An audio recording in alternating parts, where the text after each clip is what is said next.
Hello बच्चों, मैं स्मिता बिजलवान स्वागत करती हूँ आपका आईसीटी वर्चुअल क्लासरूम में। आशा करती हूँ आप सभी स्वस्थ होंगे और अच्छे से अपनी पढ़ाई कर रहे होंगे। बच्चों, आज हम पढ़ने जा रहे हैं क्लास 8 की साइंस।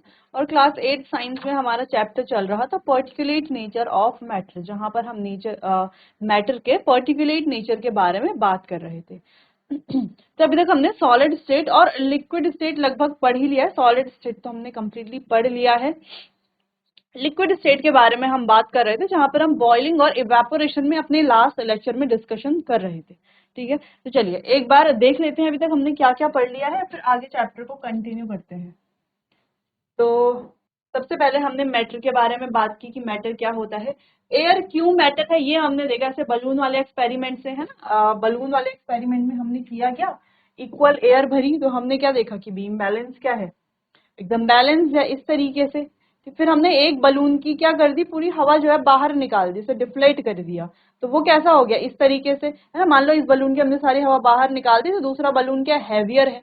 अब हैवियर क्यों है, क्योंकि उसके अंदर एयर है। तो ये क्या शो करता है, एयर जो है स्पेस भी ऑक्यूपाई करती है और उसका मास भी होता है। ठीक है, तो मैटर हमने डिस्कस कर लिया था। फिर हमने देखा कि मैटर जो है टाइनी पार्टिकल से मिलकर के बने हैं। ठीक, मैटर की तीन मेन स्टेट्स होती है, सॉलिड, लिक्विड और गैस। ये मैटर के जो पार्टिकल्स हैं वो डिसाइड करते हैं कि कौन सी मैटर, मतलब मैटर की कौन सी स्टेट बनेगी, कि सॉलिड स्टेट बनेगी, लिक्विड स्टेट बनेगी या गैसियस स्टेट बनेगी। फिर हमने सॉलिड स्टेट के बारे में बात की कि सॉलिड स्टेट क्या है, उनकी क्या क्या प्रॉपर्टीज है। ठीक है, एक ही स्टेट में हमने ये भी देखा कि दोनों अगर सॉलिड स्टेट में है तो ऐसा भी हो सकता है कहीं पर इंटर पार्टिकल अट्रैक्शन ज्यादा है, तो वो ज्यादा स्ट्रांगली क्या होंगे, अट्रैक्टेड होंगे पार्टिकल, तो उनको हम इजीली जो है ब्रेक नहीं कर सकते। और जहां पर पार्टिकल्स के बीच का जो इंटर पार्टिकल अट्रैक्शन है वो बहुत ज्यादा स्ट्रांग नहीं है, तो उनको आसानी से ब्रेक किया जा सकता है। तो ये मैटर टू मैटर वेरी करता है। नेक्स्ट हमने बात की थी बच्चों लिक्विड स्टेट के बारे में कि लिक्विड स्टेट क्या है, लिक्विड स्टेट क्या है, और इसकी टेंडेंसी क्या है फ्लो करने की। इसका कोई डेफिनेट शेप नहीं होता, लेकिन फिक्स्ड वॉल्यूम होता है। शेप डेफिनेट नहीं होता है, क्यों, क्योंकि इसके पार्टिकल जो है वो क्या करते हैं, फ्रीली मूव करते हैं, इस वजह से कोई डेफिनेट शेप नहीं होता है। जिस भी कंटेनर में इन्हें डाला जाता है ये उसी का ही शेप ऑक्यूपाई कर लेते हैं या उसी के शेप को अपना लेते हैं। ठीक है, फिर लिक्विड स्टेट में हम बॉइलिंग के बारे में बात कर रहे थे अपने लास्ट लेक्चर में। तो हमने देखा कि बॉइलिंग के प्रोसेस में कैसे ये जो मैटर की अलग अलग स्टेट है वो कैसे चेंज होती है, यानी कि सॉलिड से, सॉरी, लिक्विड से कैसे वेपर्स बनते हैं, ये हमने देख लिया था। थोड़ा सा रिवाइज कर लेते हैं। तो देखो, सबसे पहले बॉइलिंग की प्रोसेस है क्या, बॉइलिंग है कि जब हम हीट दे करके वाटर को बॉईल कर रहे हैं, उबाल रहे हैं। ठीक है, और जिस पॉइंट पर वाटर के जो है वेपर का प्रेशर एटमॉस्फेरिक प्रेशर के बराबर हो जाए, यानी कि वाटर को जब हम बॉईल कर रहे हैं जिस पॉइंट पर एट 1 atm, तो उस पॉइंट को कहा जाएगा उसका बॉइलिंग पॉइंट। नहीं तो 100 डिग्री सेल्सियस का बॉइलिंग पॉइंट है। ठीक है, लेकिन 99 डिग्री सेल्सियस पे भी तो बॉयल हो रहा है, वेपर बना रहा है, 101 डिग्री सेल्सियस पे भी बना रहा है, लेकिन वो इसके बॉइलिंग पॉइंट नहीं है। क्यों, क्योंकि 100 डिग्री सेल्सियस पर इसके वेपर का प्रेशर एटमॉस्फेयर के प्रेशर के बराबर है, उसी पॉइंट को हम इसका बॉइलिंग पॉइंट कह रहे हैं। फिर हमने बात की कि यहाँ पर जो है हीट दे करके, हीट हम देते हैं, तो ये कैसा फिनोमिना है, हम यहाँ पर लिख सकते हैं बच्चों कि ये एक क्या है,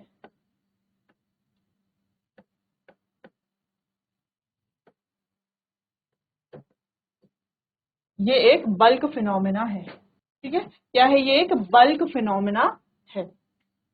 ठीक है, अब होता क्या है, मान लीजिए कि यहाँ पर हमारे पास वाटर के पार्टिकल्स हैं। ठीक है, ये देख लीजिए आप, तो वाटर के पार्टिकल्स जो है इस तरीके से अरेंज होते हैं, इनके बीच में क्या होता है, अट्रैक्शन भी होता है, इंटर पार्टिकल अट्रैक्शन भी होता है और इंटर पार्टिकल स्पेस भी होता है। ठीक है, लेकिन जब हम इसे हीट देते हैं, हीट दे रहे हैं, अब ये पार्टिकल्स क्या कर रहे हैं, इस हीट को एब्जॉर्ब कर रहे हैं। जब हम हीट देते हैं तो लिक्विड के जो पार्टिकल्स हैं या वाटर के जो पार्टिकल्स हैं ये हीट को क्या कर रहे हैं, एब्जॉर्ब कर रहे हैं। तो जब ये हीट को एब्जॉर्ब करते हैं तो इन पार्टिकल्स की जो काइनेटिक एनर्जी है वो बढ़ जाती है। काइनेटिक एनर्जी बढ़ जाने से यहाँ पर जो वाइब्रेशंस है, पार्टिकल्स क्या होते हैं,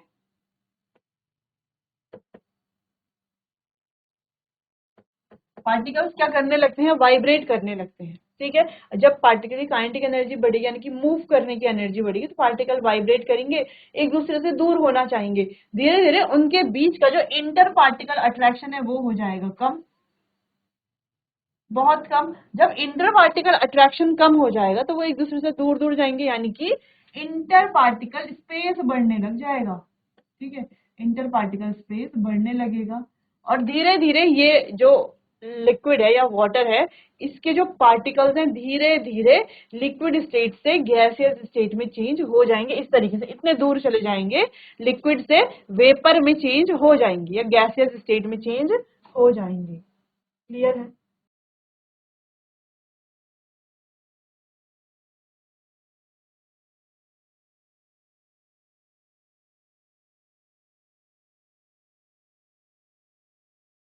ठीक है, तो इसी तरीके से सॉलिड वाटर किस में चेंज हो गया, वाटर चेंज हो गया है वेपर में।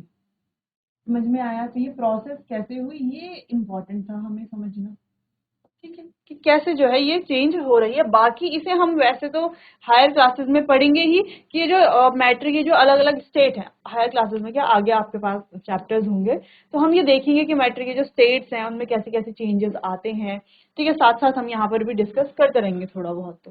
तो ये बात हो गई बॉइलिंग और बॉइलिंग पॉइंट के बारे में, ठीक है। तो ये बात हो गई बॉइलिंग और बॉइलिंग पॉइंट के बारे में। अब बात करते हैं इवेपोरेशन के बारे में। तो अपने लास्ट लेक्चर में हमने देखा कि इवेपोरेशन क्या है, एक सरफेस फिनोमेना है, ठीक है। क्या हो रहा है, एक सरफेस फिनोमेना है। अब क्या हो रहा है कि जो ये पार्टिकल्स है, मान लीजिए ये जो पार्टिकल्स है वो कुछ इस तरीके से अरेंज है वाटर के, है ना। वैसे इस तरीके से अरेंज नहीं होते हैं, थोड़ा क्या होता है इनके बीच में स्पेस होता है, कुछ अट्रैक्टेड होते हैं, कुछ के बीच में स्पेस होता है इस तरीके से। पर आप मान लीजिए वाटर के जो पार्टिकल्स हैं ये क्या है, उनके कुछ कुछ लेयर्स हैं, इस तरीके से ये लेयर है वाटर। अब इस वाटर को स्टेट में चेंज होना है। अच्छा, इसका एक ये कोई ऐसा नहीं है जिसका कोई परफेक्ट शेप है, नहीं। इस बीकर के अंदर के वाटर को हम थोड़ा सा मैग्नीफाई करके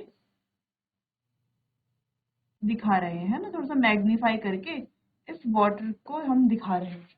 मैग्नीफाई करके क्या दिखा रहे हैं कि वाटर के जो पार्टिकल्स हैं इस तरीके से अरेंज है। अब क्या होगा, इवेपोरेशन जब होगा तो केवल ये जो सरफेस वाले पार्टिकल्स हैं, ये वाले जो पार्टिकल्स हैं, ये जो सरफेस वाले पार्टिकल्स हैं, ये सरफेस वाले पार्टिकल्स क्या करेंगे, हीट को एब्जॉर्ब करेंगे। केवल सरफेस वाले पार्टिकल हीट को एब्जॉर्ब करेंगे, इनकी काइनेटिक एनर्जी बढ़ेगी, काइनेटिक एनर्जी बढ़ेगी तो वाइब्रेशंस बढ़ेंगे, वाइब्रेशंस बनेंगे तो पार्टिकल्स के बीच का जो अट्रैक्शन है, फोर्स ऑफ अट्रैक्शन है वो ब्रेक होने लगेगा, कम होने लगेगा, ठीक है, टूटने लगेगा फोर्स ऑफ अट्रैक्शन, क्योंकि फोर्स ऑफ अट्रैक्शन से ही जुड़े हुए हैं। फोर्स ऑफ अट्रैक्शन कम होने लगेगा यानी कि पार्टिकल्स के बीच का स्पेस बढ़ने लगेगा, और धीरे धीरे जब ये फोर्स ऑफ अट्रैक्शन कम होने लगेगा तो धीरे धीरे पार्टिकल जो है नीचे वाले पार्टिकल को छोड़ देंगे। नीचे वाले पार्टिकल से जुड़े हुए हैं ना, ये जो पार्टिकल्स हैं ये एक तरह से देखा जाए तो नीचे वाले पार्टिकल के साथ भी तो जुड़े हुए हैं, है ना। तो नीचे वाले पार्टिकल्स को छोड़ करके क्या हो जाएंगे, इवेपोरेट हो जाएंगे। अब जब ये नीचे वाले पार्टिकल को छोड़ करके इवेपोरेट हो जाएंगे, अब ये जो नीचे वाले पार्टिकल हैं अब ये सरफेस पे आ जाएंगे सरफेस पे, ये पार्टिकल आ जाएंगे अब सरफेस पे, ठीक है। अब ये वाले पार्टिकल आ जाएंगे सरफेस पे। जब ये पार्टिकल सरफेस पे आ जाएंगे, ठीक है, चलो तो इस तरीके से ये जो पार्टिकल्स हैं ये क्या करते हैं, हीट एब्जॉर्ब करेंगे और इवेपोरेट हो जाएंगे, ठीक है। अब नीचे वाले पार्टिकल्स क्या करेंगे, ऊपर आ जाएंगे, सरफेस पे आ जाएंगे। फिर जब ये पार्टिकल भी इवेपोरेट होंगे फिर ये वाले पार्टिकल सरफेस पे आ जाएंगे, फिर ये पार्टिकल सरफेस पे आ जाएंगे। इस तरीके से धीरे धीरे धीरे धीरे सारा का सारा लिक्विड या वाटर जो है वो इवेपोरेट हो जाएगा, ठीक है। बाकी हमने यहाँ पर देखा था कि समुद्र के किनारे इस तरीके से सी बेड्स बने हुए होते हैं। इन सी बेड्स में क्या है, वाटर, कैसा वाटर है ये, सॉल्टी वाटर है ना, सॉल्टी वाटर, नमकीन पानी होता है समुद्र का पानी खारा। अब क्या किया जाता है, इस पानी को ऐसे ही छोड़ दिया जाता है, इस तरीके से सी बेड्स बनाए जाते हैं और उन बेड्स पे ये पानी भरा जाता है, समुद्र का पानी, फिर इन्हें ऐसे ही छोड़ दिया जाता है। फिर सूरज की किरणें इन पर पड़ती हैं, है ना, सूरज की किरणें इन पर पड़ती हैं या सराउंडिंग की हीट को ये एब्जॉर्ब करते हैं। तो जैसे ही ये सराउंडिंग की हीट को एब्जॉर्ब करते हैं तो ये जो वाटर के पार्टिकल्स हैं वो इवेपोरेट होते हैं, धीरे धीरे धीरे धीरे सारे वाटर के पार्टिकल इवेपोरेट हो जाते हैं और सॉल्ट जो है नीचे बच जाता है। इस तरीके से हम वाटर से यानी कि सॉल्टी वाटर से सॉल्ट को सेपरेट करते हैं, यही प्रोसेस है। फिर उसके बाद उसे आगे जो है उससे जो भी इम्प्योरिटीज है वो हटाई जाती है, तो वो आगे की प्रोसेस है, वो प्रोसेस आगे फैक्ट्रीज में की जाती है। लेकिन फिलहाल सॉल्ट कैसे हमें मिलता है वो प्रोसेस यहाँ पर हमने देख लिया है। वो प्रोसेस किससे होती है? इवेपोरेशन से होती है। अब इतना समझ में आ गया कि इवेपोरेशन क्या है, इसे सरफेस फिनोमेना क्यों कहते हैं, क्योंकि पहले सरफेस के पार्टिकल क्या होते हैं? इवेपोरेट होते हैं, फिर नीचे वाले पार्टिकल्स का नंबर आएगा, पहले ऊपर वाले पार्टिकल इवेपोरेट होंगे।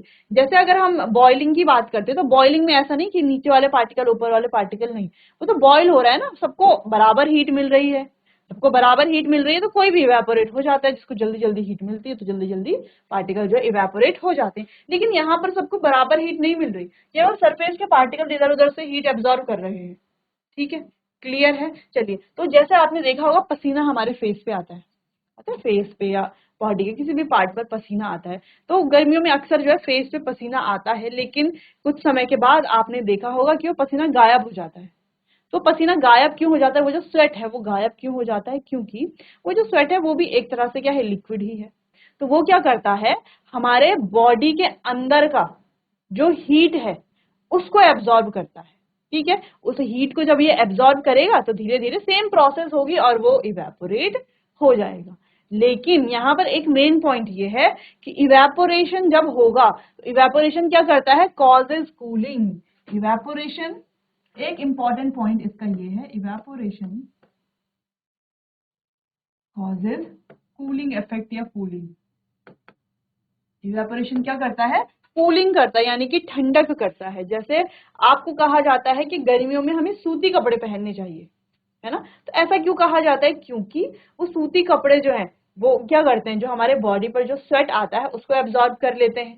ठीक है, अब स्वेट को तो उन्होंने एब्जॉर्ब कर लिया, अब ये जो स्वेट है ये इवेपोरेट होना चाहेगा तो ये हमारी बॉडी से हीट लेगा, बॉडी से हीट लेकर के फिर इवेपोरेट होगा, जिससे हमारी बॉडी का जो टेम्परेचर है वो थोड़ा कूल होने लगता है।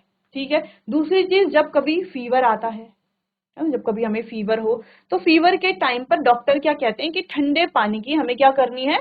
सर पर जो है पट्टी करनी है ना? वो जो स्ट्रिप्स होती हैं तो उसे ठंडे पानी में या आइस वाटर में डुबो करके हम सर पर लगाते हैं, फिर थोड़ा थोड़ा बाद जब वो गर्म हो जाती है तो चेंज करते हैं। तो ऐसा क्यों करते हैं? क्योंकि देखो, जब हमें फीवर आता है तो फीवर आने से क्या होता है, हमारी जो बॉडी है, यहाँ पर समझ लेते हैं, हमारी जो बॉडी है जब फीवर आता है, जब हमें फीवर आता है तो हमारी बॉडी जो है उसका टेम्परेचर जो है वो बढ़ जाता है, बहुत ज्यादा टेम्परेचर बढ़ जाता है।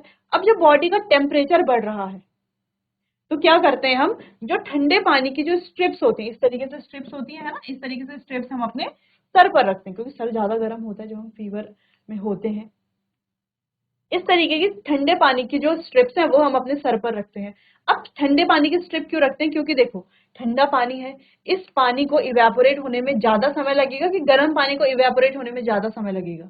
गर्म पानी तो जल्दी इवेपोरेट हो जाएगा, ठंडे पानी को ज्यादा देर तक हीट करना पड़ता है ना। आप मान लीजिए आपके पास बहुत कोल्ड वाटर है और एक जो है नॉर्मल रूम टेम्परेचर का वाटर है, ठीक है, दोनों को आप गैस पर रखिए, तो कौन सा वाला जल्दी बॉयल होगा? जो नॉर्मल रूम टेम्परेचर पर था। जो कोल्ड था उसको तो पहले रूम टेम्परेचर पे आना पड़ेगा, फिर जो है जाकर के वो बॉयल होगा। इवेपोरेशन में भी सेम है, गर्म पानी अगर कहीं पर गिरा तो वो जल्दी इवेपोरेट होगा, ऐसा ही तो है।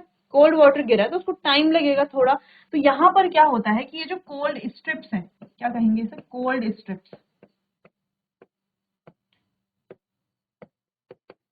तो ये जो कोल्ड वाटर की स्ट्रिप्स हैं, जब हम इन्हें अपने माथे पर लगाते हैं, सर पर रखते हैं, तो क्या होता है, अब ये स्ट्रिप्स बहुत ज्यादा, ये जो वाटर है बहुत ज्यादा ठंडा है, इस वाटर को इवेपोरेट होने के लिए ज्यादा हीट चाहिए, है ना? इस वाटर को इवेपोरेट होने के लिए, इसको इवेपोरेट होने के लिए क्या करना है?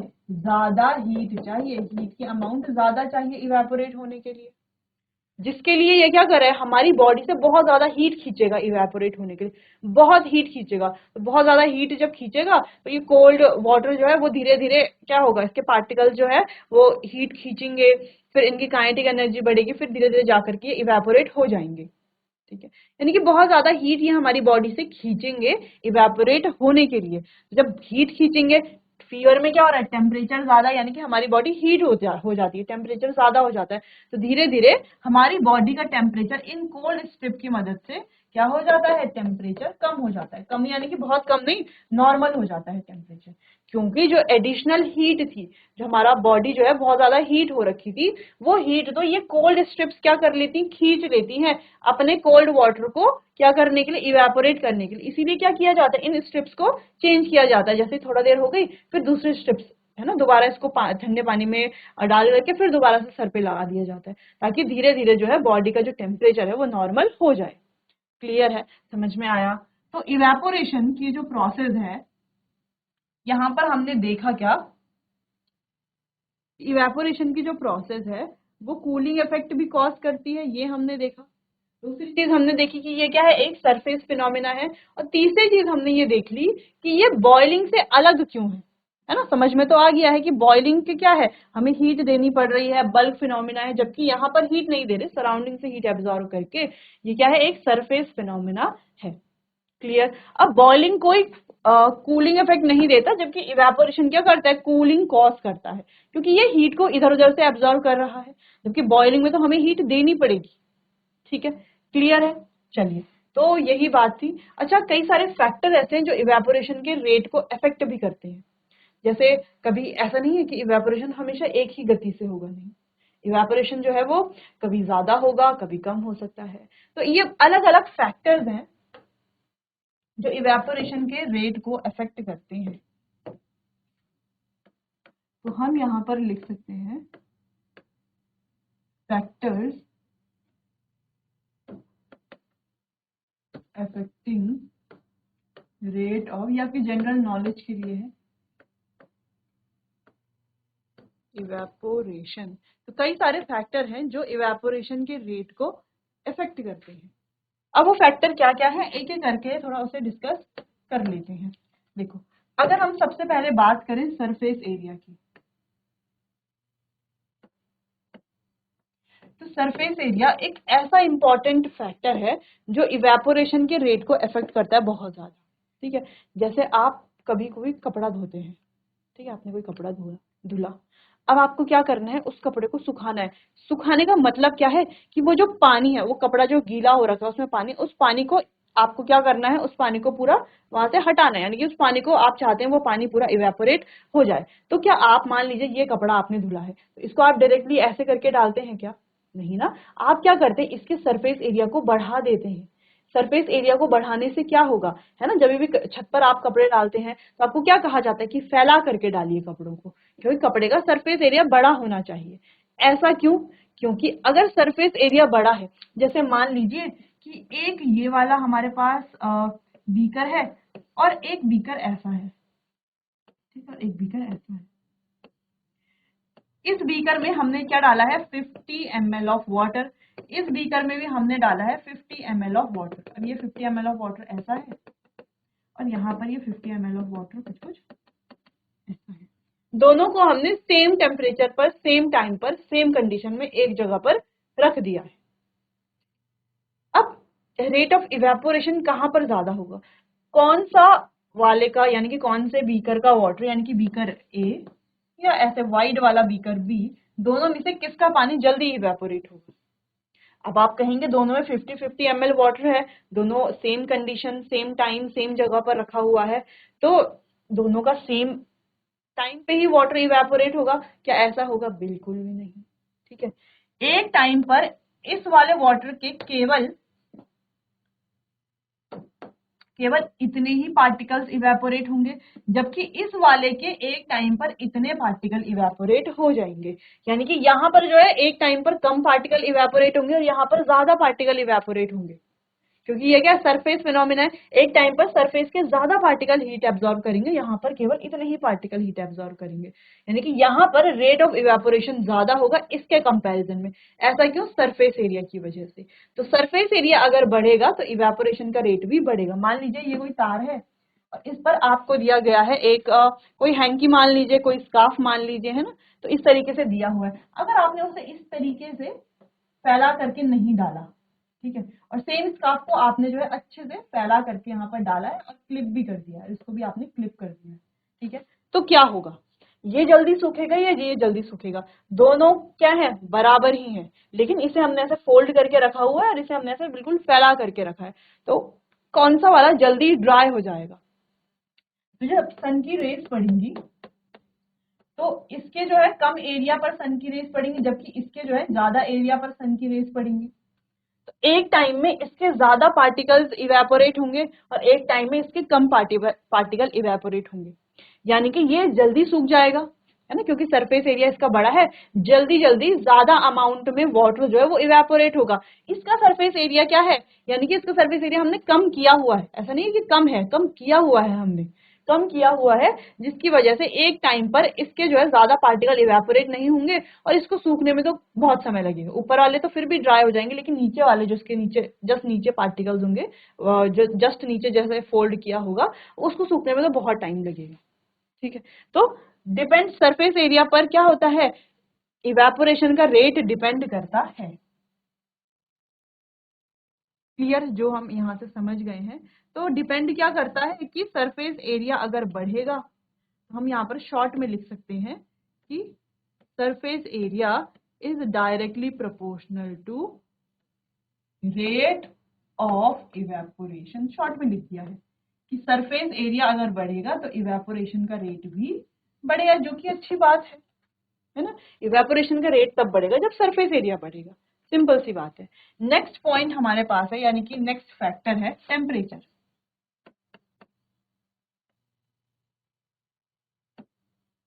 टेम्परेचर भी एक इम्पॉर्टेंट फैक्टर है। अब इम्पॉर्टेंट फैक्टर क्यों है टेम्परेचर, तो देखो अगर टेम्परेचर बढ़ता है तो इवेपोरेशन का रेट बढ़ेगा या कम होगा, सोचिए इस बारे में। टेम्परेचर के बढ़ने पे इवेपोरेशन का रेट बढ़ेगा या कम होगा। मान लीजिए कोई दिन है, ठीक है, एक मान लीजिए दो अलग अलग है, डे 1 है, डे 1 और ये है डे 2। तो हमें जो है एक क्लोथ को, दोनों क्या है हमारे सेम क्लोथ है, ठीक है, सेम कपड़ा है। अब डे 1 में जो है हीट बहुत ज्यादा है, टेम्परेचर ज्यादा है, और डे 2 में टेम्परेचर बहुत कम है।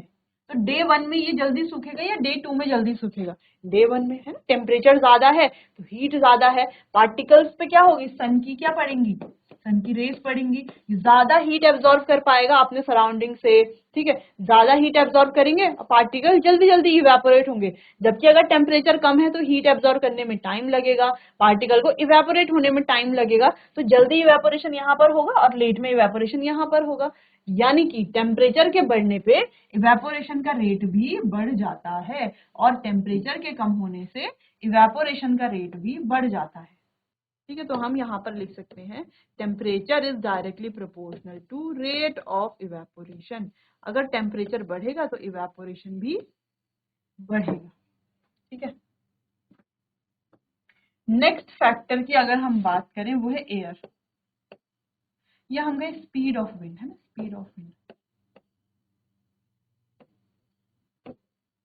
स्पीड ऑफ विंड, विंड की स्पीड। और चौथा फैक्टर है हमारे पास ह्यूमिडिटी। इसके अलावा और भी फैक्टर है। अच्छा, ह्यूमिडिटी और स्पीड ऑफ विंड को एक साथ देख लेते हैं। ठीक है, देखो मान लीजिए रेनी सीजन है, ठीक है, तो उस समय ह्यूमिडिटी ज्यादा होती है। ह्यूमिडिटी का मतलब है कि पहले तो रेन पड़ रही है ना, रेन गिर रही है हमारी अर्थ पर जो भी है, तो रेन वाटर भी क्या हो रहा है, धीरे धीरे इवेपोरेट हो रहा है। तो जो हमारी एयर होती है उसमें वाटर का जो वेपर है, वाटर वेपर कंटेंट क्या हो जाता है, ज्यादा हो जाता है। जैसे अगर हम एयर की बात करें तो एयर में होता क्या है,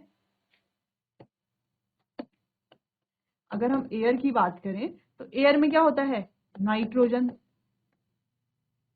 78%, ठीक है, ऑक्सीजन 21% और बाकी कार्बन डाइऑक्साइड, अदर गैसेस, इसके अलावा वाटर वेपर है, डस्ट है, ये सब आ जाता है, डस्ट स्मोक एक्सेट्रा, ठीक है, ये सारी चीजें आ जाती हैं बाकी के 1% में। ठीक है, क्लियर है।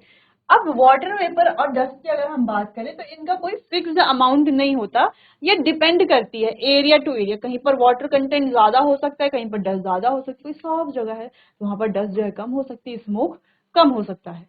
ठीक है, तो ये डिपेंड करता है है ना, क्लाइमेटिक फंक्शन, क्लाइमेटिक कंडीशंस पे, इन चीजों पर ये डिपेंड करता है। अब हम कह रहे हैं कि जब रेनी सीजन आता है तो उस समय क्या होता है, वाटर वेपर का जो कंटेंट है एयर में वो ज्यादा हो जाता है। ठीक है, वाटर वेपर का कंटेंट ज्यादा है, यानी कि वाटर के जो वेपर्स हैं, इस वजह से ह्यूमिडिटी बढ़ जाती है। हम कहते हैं ना, ह्यूमिडिटी बढ़ जाती है। ठीक, अब जब ह्यूमिडिटी बढ़ जाएगी, मान लीजिए इस वाटर को क्या होना है, इवेपोरेट होना है, लेकिन यहाँ पर पहले से ही वाटर का कंटेंट है, यानी कि पहले से वाटर वेपर है, तो इन वाटर को इवेपोरेट होने में बहुत ज्यादा समय लगेगा, क्योंकि पहले से ही क्या है, यहाँ पर वाटर वेपर्स हैं। तो हम कह सकते हैं ह्यूमिडिटी जो है इनवर्सली प्रोपोर्शनल है। अगर ह्यूमिडिटी ज्यादा होगी तो इवेपोरेशन का जो रेट है वो कम होगा, ह्यूमिडिटी अगर कम होगी तो रेट ऑफ इवेपोरेशन ज्यादा होगा। तो हम ये लिख सकते हैं कि humidity is inversely proportional to rate of evaporation. Humidity अगर ज्यादा तो इवेपोरेशन का रेट कम, ह्यूमिडिटी अगर कम, ह्यूमिडिटी जब कम होगी तो इवेपोरेशन का रेट उस समय ज्यादा होगा। ठीक है, पहली चीज तो ये हो गई। अब दूसरी है विंड की स्पीड। अगर विंड की स्पीड ज्यादा है या कोई विंडी डे है तो उस दिन जो है इवेपोरेशन का रेट भी बढ़ जाएगा।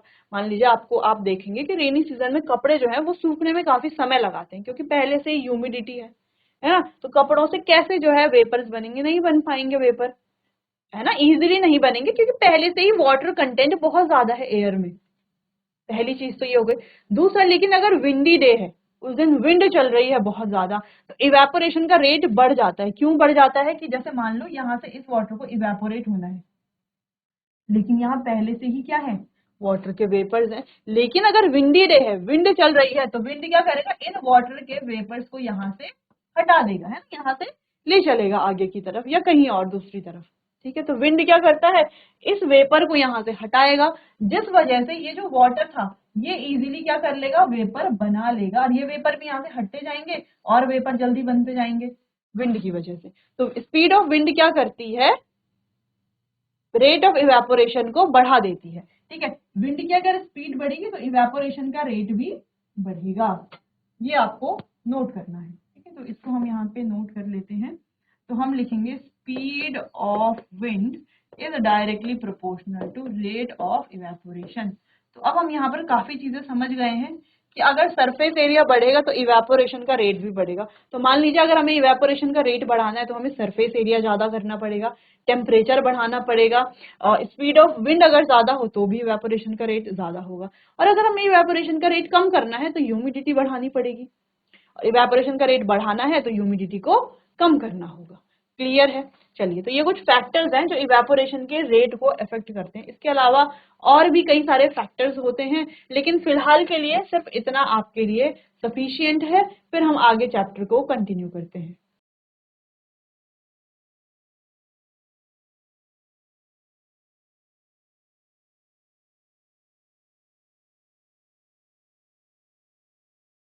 चलिए, तो यहाँ पर हम बॉइलिंग और इवेपोरेशन दोनों के बीच में डिफरेंस क्या है वो हम अच्छे से समझ चुके हैं। तो चलिए बच्चों, आज के लिए बस इतना ही। मिलते हैं अपने आने वाले अगले सेशन में। तब तक के लिए आपका बहुत बहुत धन्यवाद।